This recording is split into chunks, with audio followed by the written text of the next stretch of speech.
के बारे में लोग कहा जाता है कि जनसुराज को बहुत फंडिंग होती है, बहुत सारी बातें राजनीतिक पार्टियों ने उठाया। तो अगर फंडिंग हो रही है तो वो फंडिंग के बारे में थोड़ा पारदर्शिता उस पर बताएं। दूसरा ये कि क्या यही वजह है कि आपके यहाँ ईडी सीबीआई का रेड नहीं हो रहा, इसीलिए विपक्षी पार्टियां कहती है कि आप भाजपा की बी टीम है?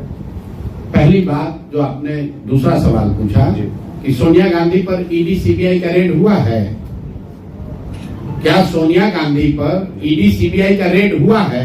कांग्रेस के और लोग मेरी बात सुन लो।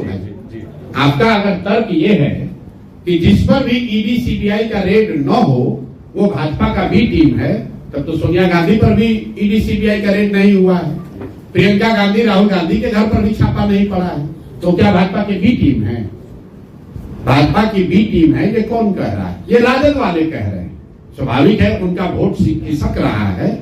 जो मुसलमानों को भाजपा का डर दिखाकर पिछले 30-35 साल से राजद वाले उनका शोषण कर रहे हैं, अब उनको ये डर सता रहा है कि हमारे लालटेन में जिन मुसलमानों की खून पसीने को किरासन तेल बनाकर आप जला रहे हैं, अपने घर में रोशनी कर रहे हैं, वो मुसलमानों को, उन साथियों को आज एक नया विकल्प जनसुराज में मिल गया है। मैं ये नहीं कह रहा हूं कि सारा मुसलमान जनसुराज में आ गया है, लेकिन मुसलमानों के सामने एक विकल्प, एक रास्ता खुल गया है। अब इसको रोकने के लिए राजद के पास कुछ कहने के लिए है नहीं। राजद के लोग ये तो कह नहीं सकते हैं कि हम लोगों ने मुसलमानों के लिए, विकास के लिए क्या किया। वो तो ये नहीं कह सकते हैं कि हमने उनके बच्चों को पढ़ाने के लिए, उनके रोजगार के लिए क्या किया। ये नहीं कह सकते हैं कि हमने मुसलमानों को राजनीतिक हिस्सेदारी, भागीदारी दी। तो अब उन मुसलमानों को भ्रमित करने के लिए वो क्या कहेंगे? यही कहेंगे कि भैया उधर मत जाओ। जैसे भाजपा से डरा रहे थे, वैसे जनसुराज से डरा रहे। मुसलमान क्यों डरे उनसे? अगर आप जो कह रहे हैं कि ये भाजपा की बी टीम है, तो मुसलमानों को इसका जजमेंट करने दीजिए।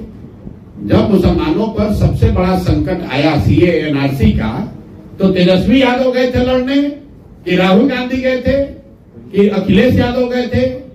कौन गया था? सीए एनआरसी की लड़ाई इसी प्रसाद किशोर ने ममता बनर्जी के साथ मिलकर बंगाल में लड़ी थी।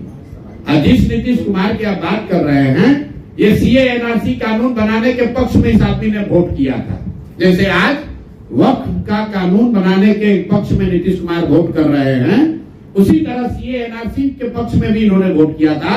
उसके विरोध में मैंने अपना सब कुछ जदयू में छोड़ा था।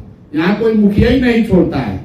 यहाँ बिहार में दूसरे नंबर की सबसे ताकतवर जगह पर हम बैठे हुए थे, सीए एनआरसी के लिए हमने वो छोड़ा है।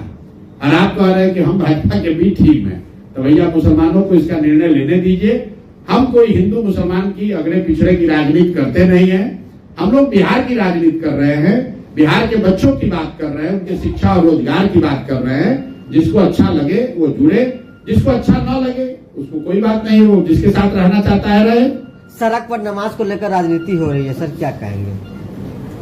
कहाँ पर राजनीति हो रही है? सड़क उत्तर प्रदेश में। उत्तर प्रदेश में हो रही है। हम लोग कटिहार में बैठे हैं। उत्तर प्रदेश में किस तरह की सरकार है, योगी जी किस तरह की सरकार चलाते हैं, वो उनकी पूरी राजनीति हिंदू मुस्लिम के आधार पर है। योगी जी की सरकार ही इसी पर चलती है कि मुसलमानों को डराओ, हिंदुओं को लड़ाओ। तो स्वाभाविक है कि ये तो काम करेंगे ही करेंगे, इसमें नई बात क्या है।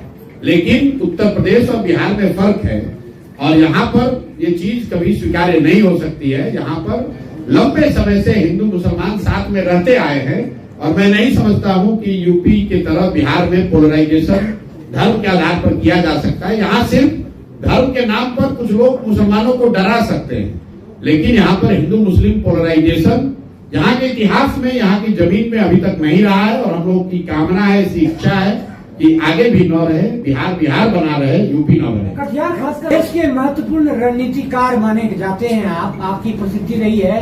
कई राजनीतिक पार्टियों को आपने जिताने का काम किया, सरकार बनाने का काम किया। अब जबकि जन स्वराज बिहार विधानसभा 2025 में दमखम के साथ मैदान में है, अगर आपकी पार्टी को बहुमत मिलता है तो आप यूपीए गठबंधन में जाएंगे या एनडीए गठबंधन में जाएंगे? भाई, जब हमको बहुमत मिलेगा तो हम किसी गठबंधन में क्यों जाएंगे? शायद आप ये पूछना चाह रहे हैं कि अगर बहुमत नहीं मिला तो कहाँ जाएंगे?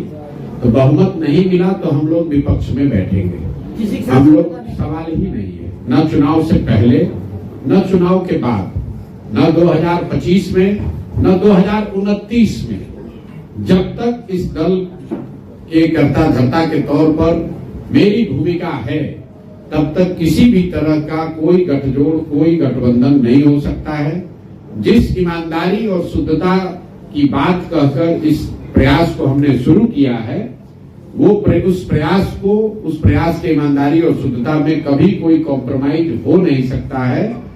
और ये बात आप समझिए कि जन स्वराज बनाकर राजनीति करने की जो हम लोग की मंशा है, इसका उद्देश्य एमएलए बनना नहीं है। हम लोग जितने लोग यहाँ जुड़े हुए हैं जन स्वराज में, बहुत सारे लोग वो सिर्फ इसलिए नहीं जुड़े हैं कि जन स्वराज में आ जाएं और एमएलए बन जाएं, मंत्री बन जाएं। इसमें बहुतेरे लोग ऐसे हैं जिन्होंने जीवन में बहुत कुछ हासिल किया है। जो मंत्री और विधायक हासिल कर सकते हैं, उससे बहुत ज्यादा जीवन में हासिल भगवान की दया से किया हुआ है। हम लोग आकर वापस इसलिए यहाँ ये शुरू किए हैं कि बिहार में एक नई राजनीतिक व्यवस्था को बनाया जाए। बिहार की मिट्टी का कर्ज है, उसको अदा किया जाए। मंत्री और विधायक बनना हमारा उद्देश्य नहीं है। बिहार में व्यवस्था परिवर्तन हो, बिहार भी अन्य राज्यों की तरह विकास के रास्ते पर चले। अगर उस उद्देश्य से राजनीति शुरू किए हैं तो ये हमारे लिए महत्व का विषय नहीं है कि कितना सीट जीत कर आएंगे। जरूर अपनी ओर से सारा प्रयास, सारी ताकत लगाई जाएगी। जनता को अगर बात समझ में आए, जनता ने आशीर्वाद दिया, तो जो जन स्वराज की परिकल्पना है उसके आधार पर नई व्यवस्था का निर्माण होते आप देखेंगे बिहार में।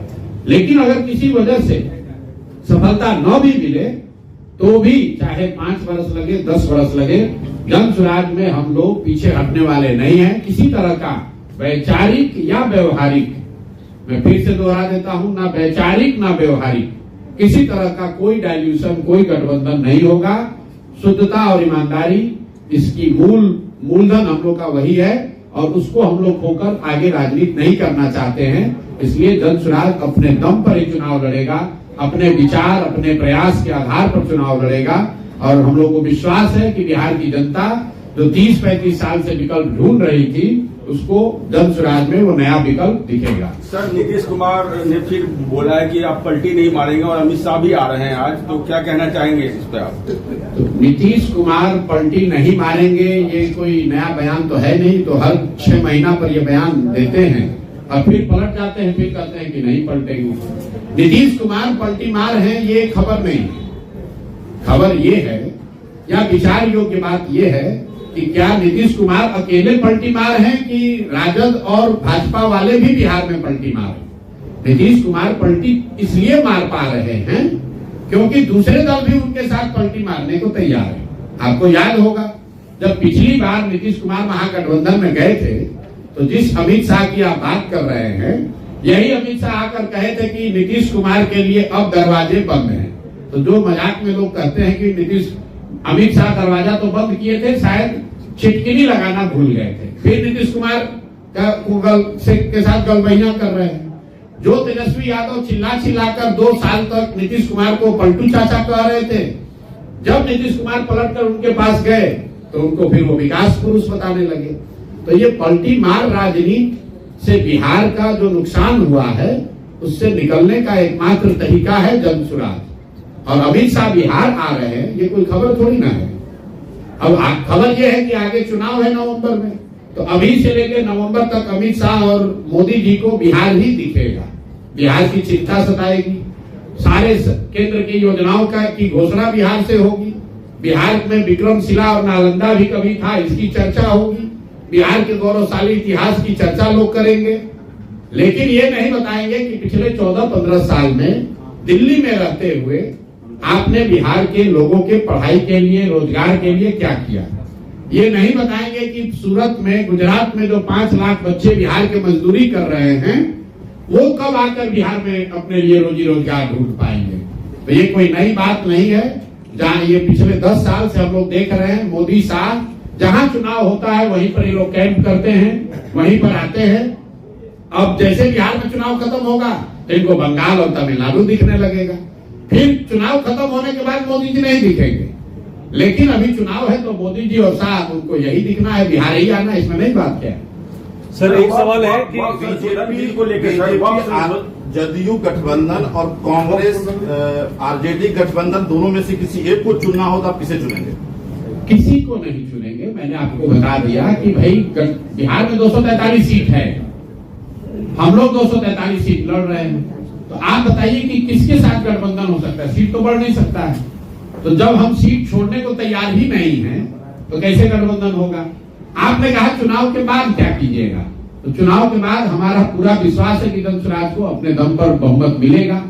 आप कहिएगा नहीं मिलेगा, मैं कह रहा हूं अगर नहीं भी मिलेगा तो विपक्ष में बैठेंगे, क्या दिक्कत है? हमें हड़बड़ी नहीं है, हमें कोई घबराहट नहीं है, तो आपको क्यों घबराहट है? हम 2-2.5 बरस से पैदल चल रहे हैं, लोग आकर यही कहते हैं कि भैया आपसे बहुत उम्मीद है, आप पर भरोसा है। अगर उस भरोसे उस उम्मीद को हम तोड़ देंगे तो धनसुराज के पास, प्रशांत किशोर के पास बचेगा क्या? सर आप